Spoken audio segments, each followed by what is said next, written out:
18-20 ഉള്ളിക്ക് ഇപ്പോ 38-40 42 അരിക്ക് ഇപ്പോ 55-60 വരെ ആയിട്ടുണ്ട്. വിലക്കയറ്റമുണ്ടല്ലോ. ഇതുവരെ ചരിത്രത്തിലില്ലാതെ വലിയാന്ന് പഞ്ചസാര കയറി. മാക്സിമം പറഞ്ഞാൽ 45 വിറ്റ പഞ്ചസാരിയാ എത്രയോ കാലമായിട്ട്, വർഷങ്ങളോളം. അതിനാണിപ്പോ ഹോൾസെയിൽ വാല്യൂ തന്നെ ഇപ്പൊ 52 രൂപയായി. 52 40-45 വില എത്ര കാലം നിലനിന്നായിരുന്നു? അത് കുറെ കൊല്ലം നിന്നിട്ടുണ്ട്. ഇതിപ്പോ അടുത്ത കാലത്ത് ഈ ഒരു മാസം കൊണ്ടാണ്.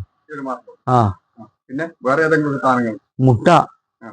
മുട്ട വെച്ചാല് 5-6 വരെ ഉണ്ടായിരുന്ന മുട്ടക്ക് ഇപ്പൊ 7-8 വരെയാണ് വില.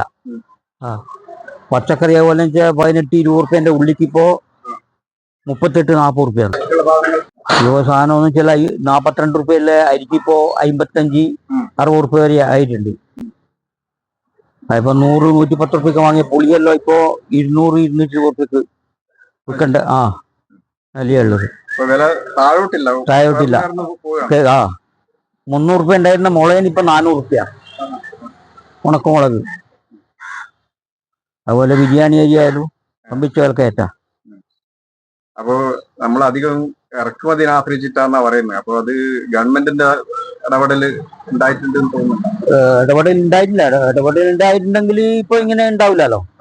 പിന്നെ ഒന്നാമത് ഈ വിലക്കയറ്റം എന്ന് പറയുന്നത് ഇപ്പൊ ഈ സപ്ലൈക്ക് ഒഴിവാക്കിയൊന്നും ഇപ്പം സാധനം കൊടുക്കുന്നില്ല എന്നുള്ളതാണ് ഈ പറയുന്നത്. മുമ്പ് കിട്ടിക്കൊണ്ടിരുന്ന സാധനം ഇപ്പൊ കിട്ടുന്നില്ല.